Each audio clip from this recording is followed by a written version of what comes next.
we meet in an hour of change and challenge, in a decade of hope and fear, in an age of both knowledge and ignorance. If this capsule history of our progress teaches us anything, it is that man in his quest for knowledge and progress is determined and cannot be deterred.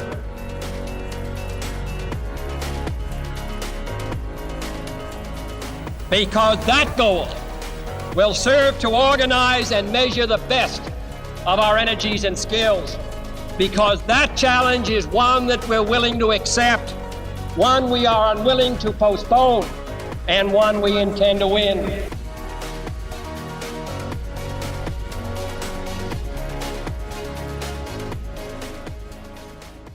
Well, hello, and welcome to another episode of the Energy Impact Podcast. I'm your host, Maddie Hibbs-Magruder, and I have the joy to be joined today by Vanessa Chan, who is the Chief Commercialization Officer and Director of the Office of Technology Transitions at the Department of Energy. Vanessa, welcome to the show. So great to have you. Terrific. So let's bring it back to the early days, to the basics. Can you tell me a bit about where you grew up? Where did you go to school? So I was born in St. Louis, Missouri, and actually moved to Hong Kong when I was 11 because my dad got an opportunity there, and that is where my parents grew up. So ended up doing high school in Hong Kong through a British high school system. So only studied math, physics, and chemistry my last 2 years of high school, and then ended up getting into Penn and then moving to the US for college. Perfect. And what were your kind of early thoughts then? So it didn't sound like you had too much of like the humanities or social sciences going into college. Was that something that you were looking to build on, or did you find your niche more in the STEM fields? I've always been a giant nerd. I'm someone who likes right answers, and that's something you get when you do a math problem versus history where there's nuances and things like that. So growing up, I was definitely that, nerdy STEM girl. Did that at Penn, and then went on to MIT to get my PhD in material science and engineering, and just really have always loved technology and science. Lovely. What was like the most interesting spark for you, for that, material sciences specifically? Do you have any kind of early memories where that really became your niche? I've always been a maker. I like twiddling with things, and I think anytime that you're able to make things, that's really kind of neat. But in terms of the way I got into material science and engineering, is kind of a funny story there, where I really liked chemistry when I was growing up. So I was like, I'll be a chemical engineer, not realizing chemical engineer is all math. And I'm not a theoretical person. I really like concrete things. And so what happened was my lab notebooks from high school got sent over to England for grading. So when I came in, I really wanted to get placed out of physics and all that. And they're like, well, we don't have your lab notebooks. We only give you the physics credits for humanities. You'll have to retake. I was like, I don't want to retake it. They're like, well, why don't you take quantum physics your first semester freshman year? And if you get past that, then clearly you know physics. Mm-hmm. And I'm not, as I mentioned, a deep theoretical mathematician. So really struggled through quantum physics. And quantum physics was being offered by the material science and engineering department. And so Professor Billy Graham took pity on me, did office hours with me every week, and pulled me through that class with my bare teeth, but realized, wow, material science is where I want to be, because as a maker and someone who likes to do experiments, that's a much more hands-on major than chemical engineering. So that's how I ended up there, was because my lab notebooks got sent to England. That's so funny. Yeah, just those little coincidences can definitely steer the direction of your life. So you went straight from undergrad to grad school then? I did. So I was already doing research when I was an undergrad, and actually had a paper published. I didn't have the highest GPA in the world, but I was already doing published research, and ended up going to MIT to do a PhD on creating nanostructures out of self-assembling polymers. And so I got my PhD in the 90s. Yes, so that was a little while ago. And that was when nanotechnology was really starting to get popular. So it was a really fun time to be in that space. Interesting. And so, yeah, what was the main point of your final PhD thesis on nanotechnology? So basically, there's something called polymers, which are basically long chain molecules. And what I had researched were polymers where they have one side that's hydrophobic, one side that's hydrophilic, and depending on that ratio, it'll self-assemble into three-dimensional nanostructures. And kind of where I was really interested was, could we take that self-assembly, then convert the polymers into ceramics? And so polymers are much more easier to process than ceramics. So I was trying to create a novel approach. So I ended up getting a first author science paper because it was like a brand new way of doing things, got a patent, all that kind of really fun stuff. But I was a little bit frustrated around the lack of impact I thought that my PhD had, meaning I spent 5 years on this. How is it really going to make a difference in the world? I had a lot of collaborators, where 0.3 grams of the polymer was synthesized. I managed to do the perfect experiments, got the perfect paper and images, which led to a science paper. But I was like, how does that have an impact in the real world? And so was, all tasked to become a professor because, when you have a science paper and all that, your path is getting paved. And a friend of mine asked me if I wanted to go with her to a McKinsey & Company presentation. And I was like, I'm not interested in banking. And she was like, no, it's consulting. I was like, I'm not interested in consulting. And she was like, okay, I don't want to go by myself. And they have cocktail shrimp. And at the time I was making $18,000 a year and I could not afford cocktail shrimp. I could tell you places where you could buy a burrito and, you could eat the next half for dinner. So I was like, sure, I'll go. And I actually met a lot of interesting people who were really curious about the world and trying to have an impact. And so they convinced me to apply. I got an offer with McKinsey. And, talked to my advisor. I was like, let me do that for 2 years and see what the real world's like. And then I can be a better, more applied professor.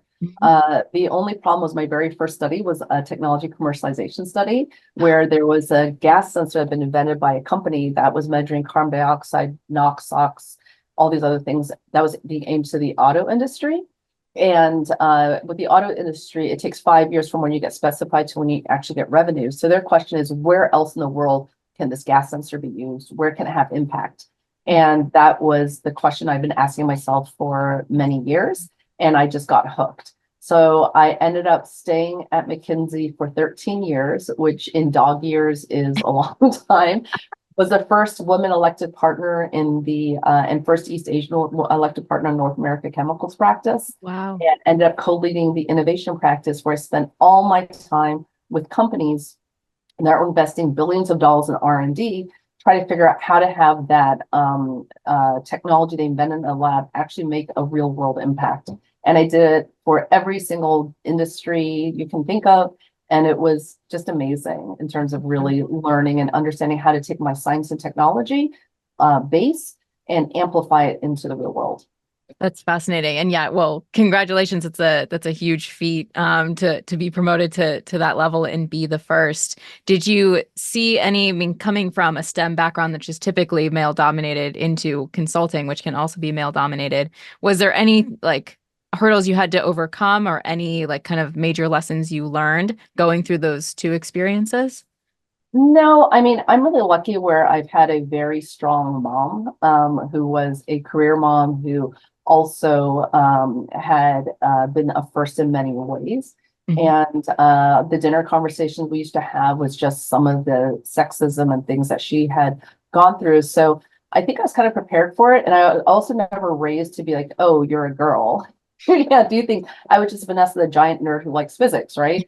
And so I never really thought of myself as a girl. I know that sounds kind of weird. It wasn't until MIT had sent me a little pamphlet that's I wish I still kept it. It was like a little book saying why being a woman at MIT is not an issue. And they had this entire book on. I was like, the fact you're sending this to me, yeah. there must be a problem. And I was like, hang on, but it never really bothered me in many ways. It just wasn't one of the things I really thought about. And I think part of it is, because of my mom. And she used a lot of humor in handling some of these things. One of my favorite stories is she was the only senior executive and the only Asian actually in this company she was part of. And someone senior was flying in to join them all for dinner and he was late. So she was there at a table with all men and there was a space that was between her and another guy. So the guy who was late comes running in and was like, oh, I'm so glad you saved me a seat next to the chick. Oh, geez. And then my mom turns to the guy who was on the other side of the empty seat and is like, I had no idea his pet name for you was Chick. So that was kind of how I was brought up, was like, I love it. those guys, undercut you or anything like that. Just take Mhm. it with grace and humor. And so I never really was bothered by that. I love it. That's incredibly valuable experiences. And yeah, I also have a mom who has a very similar background, very similar stories. And yeah, it's just instrumental to continue to build that. And for your work specifically at McKinsey, was there one project or one company that you got to work with where you felt like you had the biggest impact, or you look back and it's one of the projects where you have the most pride? No, I mean, I loved everything I did there. Mhm. It was amazing. And I loved it until I felt like I stopped learning. And Mhm. so my career then did a really interesting detour where at the time, my kids who were 7 and 9 at the time were in a school that's really trying to create the next entrepreneurs. And my second grader had invented this thing called Hair Hug, which was a way to prevent her hair getting uh, stuck in her zipper when she zipped her hair up, when her zipper up, and she didn't like ponytails. So she had this little like fabric that she would pin in the inside of her jacket, pull her hair through, zip it up, and then flick her hair out. And they had to invent something in second grade, and she did a whole pitch. It was very funny because she was like, "I'm not going to do PowerPoint like you because that's boring. I'm going to use pen and crayons." And she did an entire pitch about her product and all that. And I was just like fascinated. I'm like, I've never been entrepreneurial. I think this next generation really has to be entrepreneurial. And I had been thinking at that point about transitioning away from McKinsey because I really didn't feel like I was learning. And my North Star is, am I learning and am I having fun? If I'm not, then why am I doing this? And Mhm. I was negotiating with the CEO of this really large company. And during the negotiation, I was like, I really don't want this job, which means if you're doing negotiation and want it, it's probably not a good thing. Mhm. And then my husband had gotten a job to be the head of energy at Walmart at the same time. So I was like, okay, so he's me in Arkansas a bunch of the time. We have like young kids and we really are hands-on parents. So how is this whole entire thing going to work? Mhm. And I had this idea of what if I try to bring my inventions to market? Mhm. And I just watched that movie, Joy. Do you ever see this where the woman brings her QVC, her invention of a mop to QVC? Literally, that had just played. I was like, I think I want to be Joy. Yes, I do So, remember that. Oh yeah, so yeah. I left McKinsey and decided I was going to do a Kickstarter campaign. I had a bunch of products that I had invented. I had some focus groups, and people were all obsessed with these tangle-free headphones that could convert into a necklace. And so I got a couple patents on it. And then just decided I was going to take 2 years to see if I could get myself on QVC. So did a Kickstarter campaign, learned about social media because that's not something I knew about. Put my two daughters on my board so they could give me advice on things, and that was really I fascinating. love that. And then ended up getting a spot on the Today Show to compete in America's Next Big Thing. Very cool. And made it through to the finals and ended up getting a contract with QVC and selling my stuff on QVC. So that was an amazing experience because it really gave me a sense of what does it mean to take a risk, try to build something from scratch. And Mhm. in parallel, what I was doing was also being an angel investor. And Mm. so that allowed me to also understand the startup community because at McKinsey, I worked with really, really big companies. And here I was like, how do the really small companies work? And so as an angel investor, I got to learn it as I was going on my own journey. And so it was kind of a scary transition to make. Some people I thought I lost the plot because you're going from a really healthy salary and all this Yeah. prestige to being a one-woman show, like doing your own photocopying and all that kind of stuff. But I was like, you know what? I'm going to learn a lot. Mhm. And I gave myself a clock of 2 years. And I was like, I'll always be a former McKinsey partner. I'll get a job somewhere. Oh. This will be kind of a fun adventure for me to see what Mhm. that's like. And then I actually made it to QVC and I was like, this is crazy. Oh my goodness. Yeah. It actually happened. That must really cement in your mind, like whenever you do something really challenging, or like let's say you commit yourself to a longer term goal, right? That, it must really cement in your mind that there's really nothing that you can't accomplish. So yeah, I want to pivot a bit more now into like what you're currently doing. So what was the next stage after that? And then how did you find energy specifically? So this is a very funny story. So anyway, so my thing in between that was as I was doing my startup and got into QVC, I had a mentor from Penn reach out to me and was like, hey, we're looking for a professor of practice in innovation entrepreneurship. You led innovation from McKinsey, you are an entrepreneur. Would you consider coming back and teaching? And I was like, that's actually kind of neat because a professor practice is a full-time job, but you're teaching 2 classes. And so I was given intro to entrepreneurship, an additional section of it. It was the most popular class in the engineering school and they needed another teacher. So there's a curriculum for that. And they gave me senior design from the material science department. And I had this whole entire like light bulb go off my head. I was like, all the time I was at McKinsey, the issue was trying to retrain engineers who had PhDs like me, or even just undergrad degrees who are not taught about the real world. Like we're not taught to go talk to people about our work. In fact, I would say a PhD in some ways is anti-commercialization because you're told don't talk to people about your research. You don't want to get scooped and you want to be publishing first. Your final thing is to defend your PhD. So when you're there, you have to tell them, why you're so great. And if you're a defensive, non-communicative entrepreneur, that is never going to work. And so what I did was I ended up spending a lot of time teaching things like supply chains, having my students actually go talk to the real world about the research they were doing in a student project, understanding what could this be applied for, teaching them how to speak up, work in teams, all the things you never get formal training in engineering schools. And what was amazing is that in the senior design competition we have every year, material science had never placed. The first year I taught, we came in second place. The second year I taught, we came in first and third, which was a huge disruption because normally mechanical engineering sweeps it all. And third year was COVID. And so it was just really phenomenal seeing how I could try to really change engineering curriculum to a way where our students actually can have a higher chance of having impact in terms of commercialization. And then I got a phone call in about November of 2020, actually an email saying the Biden-Harris administration is interested in you. And I didn't know for what. So, submit a resume. And it was a little bit weird because it was during COVID. So it was a lot like kind of Charlie and the Chocolate Factory. We're like, okay, we like your resume. When are you available next, 2 weeks to chat? Then they send you another thing saying, please join these 3 Zoom meetings. And there's no background on what I'm interviewing for, anything like that. So I turn up to the first Zoom meeting. I'm like, hi. And they're like, hey, we want to interview for Chief Commercialization Officer and so forth. I was like, okay, for Department of Energy. Like, I didn't even know it was the Department of Energy. And so during the interview process, I was like, this is great, but you know that I don't do anything in energy because my husband was in energy. And so the last thing I want to do was like working in his space, like separation of church and state. Yeah. But the funny thing was that he had always wanted to work for Department of Energy. So we had done our nanny taxes, like everything has always been above board because he was like, one day I'm going to serve in government.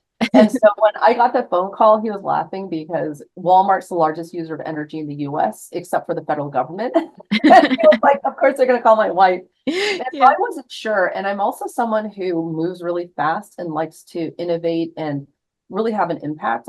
And so I'm like, I don't think I'm wired for bureaucracy and federal government. So even during the interview process, I'm like, I'm not sure this is the right fit for me because I'm someone who will disrupt and do things differently. And I'm just not a bureaucrat. And during the process, they're like, look, 90% is really your vision of what you think, this needs to happen. The other 10% are things that, we're going to need you to do. But we really mean it. And I was like, really? Are you sure? And so I talked to some mentors like, look, it's being an honor to be asked by the president to do this. And so you should do it. And worst case scenario is leave after you have impact. I'm now 3.5 years in because I report to Secretary Granholm, who's the best boss ever. And we are having so much impact and moving so fast. I've never been this entrepreneurial before, ever. And it's been amazing. And because I've been steeped in commercialization for 20 something years, applying it to energy or anywhere else, it's the same thing because it's all PhD trained engineers who, need to really understand how to get to demonstration deployment. And so I'm like a kid in the candy store right now, to tell you, in terms of just my joy of this job. I love it. That's so fascinating and honestly so reassuring to hear. Because I think that there's a big gap. Like everybody describes the ability to take something from R&D to commercialization. There's definitely a role for the government to be playing. So what were some of your early initiatives you had started several years ago and how have those initiatives shifted over time? Great question. So first thing I did was language. I know that may sound silly as someone who was never in the humanities, but in terms of deep in it, but language really matters. And so, for example, a lot of people say exactly what you say, which is we do R&D and then commercialization. And that's the wrong way to think about it because the challenge is sometimes, or oftentimes, is that you do R&D in the labs and then you throw it over to business, say, I'm done now, you go and you commercialize it. And it just doesn't work that way. Commercialization is a continuum where you start with research development, move to demonstration, move to deployment. So it's the RD&D continuum. And the reason why that's really important is you need market input when you're doing research even, if you're really going to get it out to full scale deployment. And so commercialization to me is the RD&D continuum. And when you have commercial deployment is when you have a sustainable economic business model where the real world is willing to pay for whatever it is that you've invented. And so that was the very first thing I want to do, is make sure we're all on the same page of what does commercialization mean.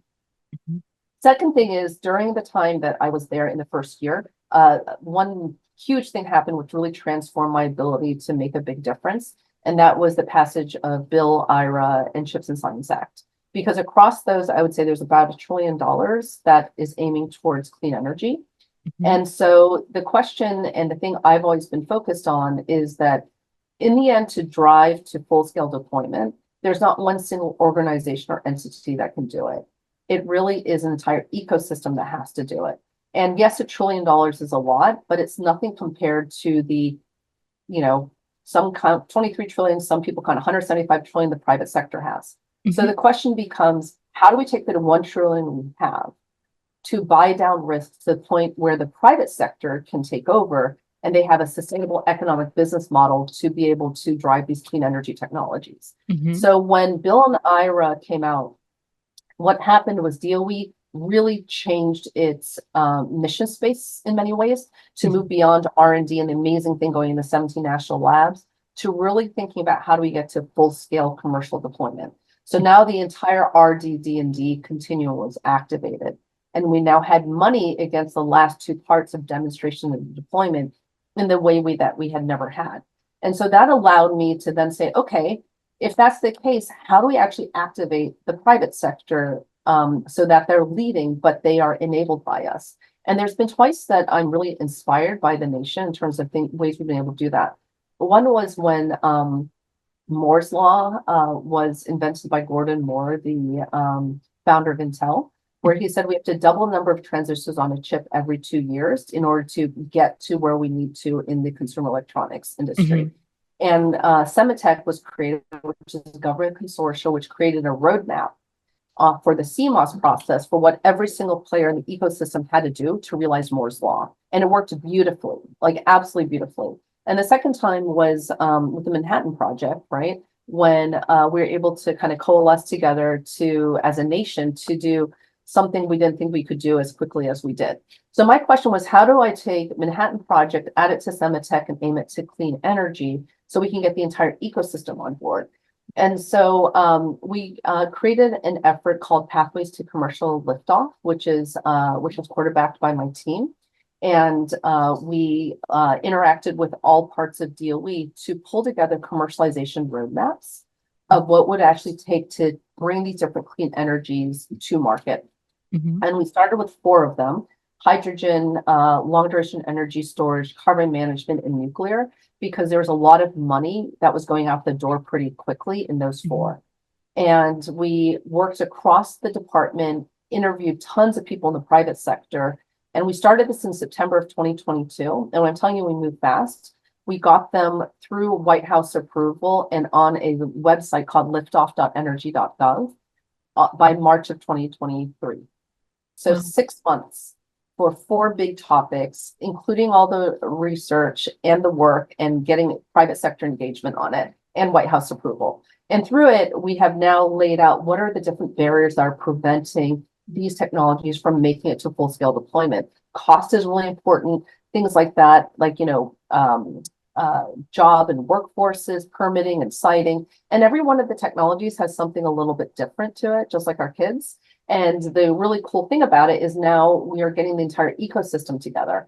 And how that then played out was, for example, the Office of Clean Energy Demonstrations, who quarterbacked the hydrogen liftoff report together with the hydrogen fuel cell technology office. So the 3 of us were really kind of the lead ones for that single report. They used that money to inform the funding opportunity announcements on hydrogen hubs.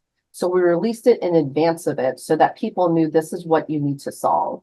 And so coming out of it, $7 billion was awarded to 7 hydrogen hubs, and it was anchored on the liftoff reports in terms of what needs to happen. And during the time when we did this, we also realized there was an issue with the chicken and the egg, where the hydrogen won't work unless people are willing to buy it. But people don't want to do demand offtake agreements until they know they have a guaranteed price. But the supply chain isn't sure what the price is going to be yet because they haven't built themselves up yet. So we reserved $1 billion of that to actually do the first ever federal demand side activation, where that billion is now going to be helping the hydrogen hubs with their contract agreements on the backside to a guaranteed price, so that in the end, the people who are going to use the hydrogen are not scared to do it. So we actually can make this stuff happen, and we get to a tipping point where we can start to drive the costs down. So that's, another thing that, has been really important is getting the ecosystem aligned. And now fast forward, we've done 3 waves of these. There's a dozen liftoff reports. All of them are talking about the pathways that every single technology needs to go through in order to make it to full scale deployment. Incredible. Yeah, that's in such a short period of time, it feels like almost unheard of. Like, what was did that fall into the domain? Because I know you have 2 different roles currently at the Department of Energy. Was that in the commercialization role or the Office of Technology Transitions role? And then how did those roles interplay together? Yeah, so great question. So as Chief Commercialization Officer, the way I like to think about it is that how do I steward commercialization across the department? As the Director of the Office of Technology Transitions, I have money that's actually appropriated to me from Congress in order to do my own programs. The 2 have, interplay because my program dollars that I get from Congress obviously are to help steward commercialization. But there I'm doing more things like creating programs around Energy I-Core, which is a training program that teaches researchers how to start their own companies and how their technology needs to be pushed towards commercialization. We also have something called Technology Commercialization Fund that we administer here at OTT. That is a funding bridge for technologies that are kind of in between development and demonstration, where we're trying to help them move to the next stage. So that's what I would say my Director of OTT hat is on, where Chief Commercialization Officer is much more around orchestration and trying to drive commercialization at large within DOE and for the nation. Terrific. Yeah, they seem like they would play so well together. So I think it is incredibly helpful to have one person manning both ships. And looking back over the last 4 years now, or almost 4 years, I would be interested. Not yet four. Not yet four. Not yet. Yes, I have to get a lot of stuff done. Of course. What would be, I would say, like one thing that you've learned and one thing that you've gotten to teach, like in these positions?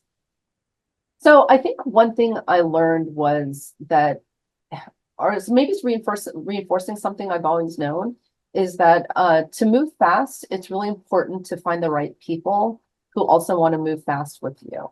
And I am really impressed with the folks they've brought into this administration, because we are really focused on trying to get work done. And especially in the Department of Energy. What's interesting is a lot of my peers are women. I've never worked with this many women in my entire life, and it's been amazing. And it's interesting because we're a very technology science-based organization, and majority of the direct reports going into the secretary are actually women. So that's been really interesting, moving in that kind of environment, because as you pointed out before, my track record in terms of organization, the place I've been has been much more male dominated. So maybe that's also why I've been having so much fun around this. And in terms of teaching, I think it's really driving change around commercialization, teaching people how to get stuff out of labs. One thing I'm super proud of is going back to language and just how to think about things. Too often we focus on what I call technology push, where as PhD scientists, we are focused on a research area and a topic. Like my research group that I was a part of only worked on block copolymers. This was a technology with, the hydrophilic, hydrophobic polymer I was talking about. And so we only thought about that. We never asked our question about what's the problem we're trying to solve and be technology agnostic. And so as a result, people really focus on technology stage gates. So everyone knows about technology readiness levels, which was invented by NASA to shoot rockets to the moon. And that was the nomenclature and the thinking that was at the Department of Energy and quite frankly across the federal government before I joined. And it was invented by NASA to launch rockets to the moon. And NASA didn't really care about the cost of the rocket, permitting and siting, and some of the other things beyond technology. As long as that technology worked, you're at tier L9 and therefore it's good to go. But you can be at tier L9 where the stuff works, but no one wants to pay more for anything. You may not have the supply chain for it.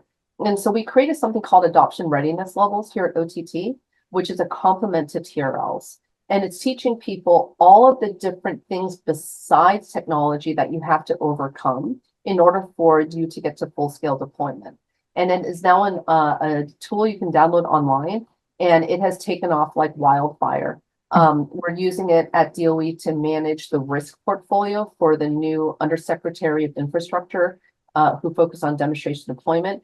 NSF has put it into their TIP directorate. We have had VCs now have found it and are asking their companies to actually assess the ARLs, because a lot of the way in which investments are made are based on the risk besides technology that have to be managed. And so it's just been amazing to see something like that just take off like wildfire. And it's a really simple tool to use. You can find it at our OTT website under adoption readiness levels. And it's a language to teach, especially scientists and engineers, the other things you have to worry about. Mm-hmm. Oh, that's so important. Yeah, we talk a lot like at my job essentially of making sure that you're answering like the right questions and addressing the right challenges versus it is very common, especially more in like the SaaS or software startup world to be like, I've created this cool thing that'll solve this like very niche problem, but then you have no customers for it except for a very few. So I think that's incredible that you're bringing those learnings to even more massive and potentially world-changing projects such as infrastructure and energy and hydrogen. I think it's perfect. But let's take a look forward into the future. What are you most excited about at your current role? Oh man, I will tell you that it's been amazing where when I started, there's only 17 people at OTT, and now we're up to almost 60 people, and just really building an organization from scratch in terms of the kinds of things that we're doing and the things that we've been trying to scale out has been really great. And so it's just like that has just been so exciting. And now we're at a point where there's career ladders for all of our folks, and it's just neat to see an organization starting to scale. We also call ourselves the Otters because of OTT. And yesterday was National Otter Day, so we had a chance to celebrate that with everybody. And otters are, hands-on, friendly, collaborative animals. So it really is a perfect spirit animal for us. And just really seeing the way that we've been collaborating across our 17 national labs, across DOE, outside of DOE, to really bring people together to start to implement these things is where I personally am most excited. It's great to create these frameworks, do analysis and all that, but if people aren't using it, kind of going back to my PhD, then what's the point of it, right? If you actually can't see how it gets to where you need it to get to. So what's super exciting for me is I've been on conference and things where people are chasing me and quoting liftoff reports. There's one woman who was like, oh my gosh, I love the cement liftoff report because I didn't have a framework to explain to people what is it we're trying to do and why. And now that we have this, I'm like literally, and she was like quoting things to me about what they're doing. And so I think it's really great. It's kind of like, if you were in grad school and you threw a party and got invited to your own party by somebody else, you're doing something great. I've had people say, hey, have you heard about the liftoff reports? I was like, oh, people are talking about the babies. Oh, wow. Excited about it. So I think that's what's exciting is just the traction that we're getting with the stuff we're doing. Incredible. That sounds incredibly exciting, almost to be quoted yourself to in front of somebody that must be incredibly gratifying and rewarding to see the impact that you've had. For you personally, is there anything, maybe has energy like really caught your attention and you'll think you'll stay in this sector for a while? Or are there any other sectors where you think that you could apply these same commercialization learnings to? So I'm actually technology and sector agnostic. Really, I think what my calling is how do I help scientists and engineers have more impact? Obviously, energy is critical because we have a crisis right now that we have to solve with climate change and other things like that. But I think the reason why I've been able to have the impact I've had, even though I haven't really spent that much time in energy before I came to this role, is because the things I'm doing is just endemic to the way we do research and development and moving to demonstration deployment. So really kind of my goal is figuring out how do I change that earlier in people's careers so that as they're doing their work, they can be thinking about these things. Had I known what I know now, I think I would have done my PhD a little bit differently. I would have thought earlier on around what is it that this thing could be used for, and spend a little bit more time in the real world to really think about these things. And it's not that I'm at all bashing PhDs, don't get me wrong. That's not what I want people to think. I think it's really important, the rigor, scientific rigor and things that you learn in a PhD, but it's more if you could take that amazing capabilities that you've learned and then get a little bit of a sprinkle of the real world into it, that is when we're just going to have explosive impact. So that's really kind of what my next calling is to do what I do wherever I can have the biggest impact on scientists and engineers. Incredible. Yeah, that's a great through line for your career, but also for the world writ large. We definitely need a lot more of that. Are there any final thoughts that you want to leave our listeners with? Yeah, I will tell you that sometimes change is hard to do and you can be very uncomfortable with things. And I will tell you, when I left McKinsey to do this startup, it was really kind of crazy. And I'm pretty sure I'm the only presidential appointee who's been on QVC. And so, you don't know where the world's going to take you. And I think really just not being afraid of what people think of you or being afraid of being lesser than is not something you should really worry about. Because I don't think anyone would have looked at me at that point and be like, oh, she's gonna be tapped to have this amazing influence on the US on commercialization. That was not my goal, was to not be here. It never was on my vision board. And so I think that's one important thing. And the second thing I also want to share is how I actually got into this role, which I think is really important for listeners, especially working parents, because I think too often we say no. So the way I got into this role is when I was teaching at Penn, I think it was around 2017 or 2018, I got a call from a former client of mine who was like, hey, there's DOE's looking at creating a foundation that's focused on commercialization. And I told them, if you want to talk about commercialization, there's one person you have to talk to, it's Vanessa. And so I got a phone call from this person and she asked me if I could join a workshop in DC. And at the time, my husband was commuting to Arkansas. So, Monday to Thursday, he wasn't here and we have young kids. And I was like, I can't come for the whole thing, but I can come for part of it.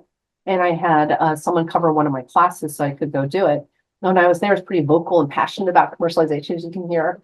And that one workshop and the woman who led it, she's the one who put my name in the hat many years later. Wow. And I only met her through that workshop. And literally that partial yes is why I'm in the seat now. Had I said no, I would not have been on anyone's radar screen. And so that's the other thing I would say is if there's an opportunity to expose yourself to a new ecosystem, to learn something about it, do it. And even if you can't do the full yes, do a partial yes, because you don't know where it's going to take you. And so this partial yes is why I'm here now. So it's pretty amazing. So another question that I have for you is, what are some of the innovative things that OTT has done at the Department of Energy to speed up commercialization?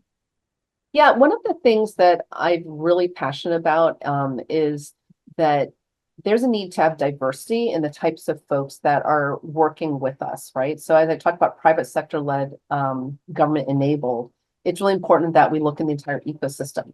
And one of the challenges with federal money is that the normal way to have the money come out the door is something called funding opportunity announcements. And there's these 100-something page guidelines, and you have to do this massive application. And if you're like a smaller organization or you've never gone through this before, it's actually prohibitive for you to go after it. And so there's a couple of things we've been doing here at OTT to really innovate across DOE how we get money out the door. One is prizes, where with prizes, there's a lot more flexibility around what's required to actually apply for a prize. And we've done things where we have tiered prizes, where a prize you're awarded for work that you've already done. So if you've already done the work and we award it for you, how do we get more work done? Well, we did a tiered prize, was an invention, where we have you come in and do a very small thing for the first phase, then you get awarded money, and then you compete for the next phase, which is a bigger amount.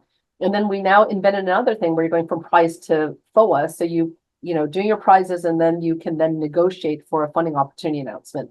So that's been transformative because we see a lot of smaller organizations and folks that have been unable to interact or receive federal money actually find a way to now do it.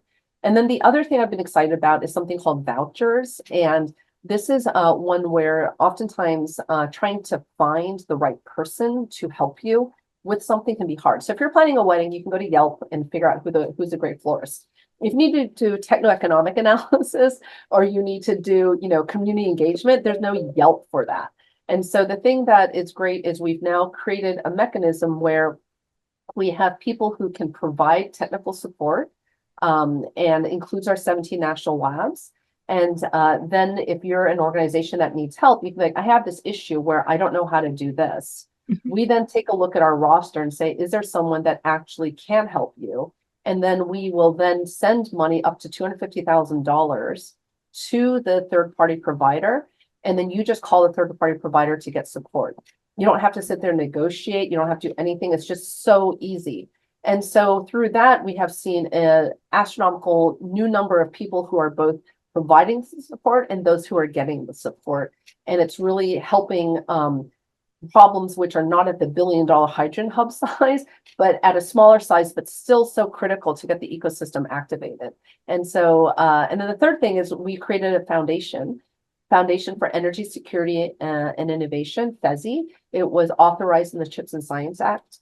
And the goal of the foundation is to actually support commercialization of clean energy technologies. So what we did there was we were given the opportunity to appoint a board. And so we appointed a board of 13 folks last month. And then they're building a new independent 501c3. Myself, the secretary, and two of the undersecretaries are ex officio board members. OTT is an official liaison per statute to FESI, and super excited about that as an innovative mechanism as well. Interesting. Yeah, I definitely want to double click on the getting the money out the door and making impactful investments. A lot of our listeners are actually from the clean energy investment sector. So what kind of advice or thoughts do you have on how those financial investors should be thinking through the clean energy transition and capitalizing on both new technologies, but also making sure that they have a return? Yeah, so what I will tell you is that the Clean Energy Investment Committee reminds me a little bit of Squid Games right now. Where everyone is backed up on that bridge. And like, you go first. No, you go first. I was like, I will go fifth. Like, I'm first in line to be fifth or sixth, but I'm absolutely not going first. They're all kind of backed up right there. And so I think what's been helpful is through Bill and Ira and things like that, we're providing the stepping stones across the bridge. So it's less scary to try to go across. But we need these financiers and others to step into this, right? We need the ecosystem to work together. And that's where the pathways to commercial liftoff and the ARLs that we've created, adoption readiness levels, are really helpful because it's all a way of articulating risk. In the end, when you're doing finances, it's exactly as what you're saying. It's the investment is based on what returns do I think I'm going to get. The returns are based on what risk do I have to overcome in order to get there. And so right now we have created a language, we provide transparency around the risks. And I think this is a perfect time with Bill, IRA chips, with these new pathways to commercial liftoff, adoption readiness level, to really understand risk at a way where it's much more clear. But I think it requires people to take gambles in ways they haven't been comfortable before. And I think we all have to do it, because if we all go in together, we can get to that tipping point faster. And if we don't move now, there's an issue. The thing that's really neat about the liftoff reports is every single report has its own little shtick. And there are things right now which actually have been proven technologically and actually have an ROI, but people aren't moving on them. So example of this one is on grid. We actually have some innovative grid technologies which have been deployed and shown that they work. Dynamic line rating, advanced reconductoring. And there's actually a business case for them where if we were able to move these things, it's 5% of the investment as opposed to what it would cost to like build a new grid. And we can actually increase the load that the grid can support by 30%. 30%. Wow. That's huge. But people aren't moving on it because they're risk averse, right? And this is like new technology, even though it's proven. So I think it's really trying to get folks to go against their slow moving pace right now, which I think electricity and energy has been more traditionally, and just go. I mean, we just don't have time right now. We need, for example, 5 to 10 orders of Gen 3 plus nuclear reactors in the books. Mm-hmm. And we need people to get that going, and we can't wait. It's not like if we wait, it'll get better. It's just going to keep getting worse and we have to catch up. Mm-hmm. So I think that's really my message is don't sit, move. No, and financing is a huge part of that, because startups already can be kind of a caustic ecosystem in and of themselves, like trying to go through money fairly quickly and grow and scale. But for startups out there, are there any in particular that you've seen, maybe some of these grid adaptation technologies or other startups that are critical for the energy transition? Yeah, I mean, I think it's all critical. It's funny when people are like, who's your favorite? It's like asking your child, who's your favorite child? We love them all. We need them all. I mean, that's the other thing. It's not like one of these things is going to save, the energy transition. Every single one of them plays a role, like literally every single one of them. And so I really don't have a favorite. But I will say in terms of startups, I really appreciate people who are scrappy and are just going as fast as they can and not letting themselves be limited by anything. And I just have to share one of my favorite startups was Claw Industries, KLAW. And the reason why I'm really excited about them is they are a group of University of Rochester students who had invented a cement, which was low carbon using recycled glass. And so we had pioneered a program called Energy Technology University Prize, Energy Tech Up. And the reason why we wanted to do this was to inspire students to come up with business plans, which we could then try to scale. And so they applied to our first round of Energy Tech Up a few years ago, got $25,000 as a bonus prize from Fossil Energy and Carbon Management, FECM, one of our sister offices, and use that money to create a prototype of a sidewalk on Rochester.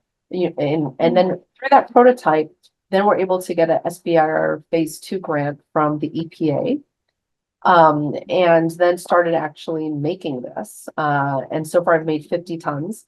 We then put them into one of our incubators, and they were then nominated by that incubator to compete in another OTT program, Energy Program for Innovation Clusters, where we actually fund startups and accelerators and incubators across the nation. We have 50 incubators and accelerators across the nation we funded, and they were able to nominate a startup to actually pitch for a competition. So they won the $100,000 grand prize on that pitch event and use that money to buy a cement mixer, because the stuff that they have right now is not yet certified. So people don't want to have their cement mixer ruined. They bought a cement mixer and made it this amazing yellow and actually have OTT's logo on it. Very cool. and like I said, they manufactured 50 tons of concrete already. And so this to me is just an incredible example of 20-something-year-olds who many people are like, you're not gonna be able to do this. And they're like, didn't care. And they're like, we got it. We're gonna do it. And they just kept going. And so I just use that as an example of people who, don't care what others think, don't care they're young, and they're just going to get it done. So that's really, I think, exciting. But for those of you who are startups, please go to our Energy Program for Innovation Clusters, EPIC, webpage, and take a look at the 50 incubators and accelerators that we're funding across the nation. Because one of the most important things for startups, and not even just the money, is the entrepreneurial know-how. And we know that that startups who actually are supported by incubators and accelerators have a much higher likelihood of success than those who aren't. And so that's why EPIC is such an important program. It's one of the few programs across the nation in our federal agencies that actually can support incubators and accelerators and be tech agnostic. And so really excited about that. Interesting. What is that like kind of missing link that you find in an incubator, but maybe not just in a general marketplace, that would improve likelihood of success for a startup? Mentorship. That is so important, right? Like all the incubator accelerators have mentors who have been through this before, and they're not reinventing the wheel. And so, as an angel investor, I mentored a lot of startups, and you just see pattern recognition when you get to be a certain age. You're like, oh, that reminds me of this. And by the way, I know this person. Like, the older you are, the bigger your Rolodex gets. And so I can then connect you to people. So it's invaluable. It's the connections, it's the know-how, and it's the mentoring that really sets startups apart. Incredible. Yeah. Do you have any kind of recent experiences being a mentor or getting to give back, maybe as an angel investor or through other things? Yeah. So when I joined the Biden administration, we had to step down from everything, including my daughter's school board. So you don't want to have conflicts of interest. But I still, mentor people through the OTT programs. And one thing I will tell, I tell all my startups, every single one of them, the most important thing is listening. And we are born with 2 ears, 2 eyes, and 1 mouth, and you should use it in that ratio. And the reason why is too often founders have been living and sleeping this, startup, and it's literally their baby. I mean, it is their baby, and they have made all kinds of personal sacrifices for this to work. And so when people start asking them questions, their gut reaction is to be defensive about their baby, right? And it's like, my baby is amazing. I'm like, well, wait, hang about this. And so I think it's really important for people to listen and ask the question why we're asking it. So really good entrepreneurs are one when if you meet someone like myself who's, been through the block a bit, and I'm asking you questions, you should be asking me why I'm asking those questions. Why are you asking that? Instead of trying to answer me right away and show that you're smart, like, why is that important to you? And then you really get into it. And so I think that's the most important thing is talk to as many people as you can, but when you talk to them, don't talk at them, right? Understand why they are asking what they're asking. Incredible. I love it. What an encouraging note to leave the listeners with. Vanessa, thank you so much for your time. This was a great conversation. Thank you. Our leadership in science and industry, our hopes for peace and security, our obligations to ourselves as well as others, all require us to make this effort, to solve these mysteries, to solve them for the good of all men and for the progress of all people.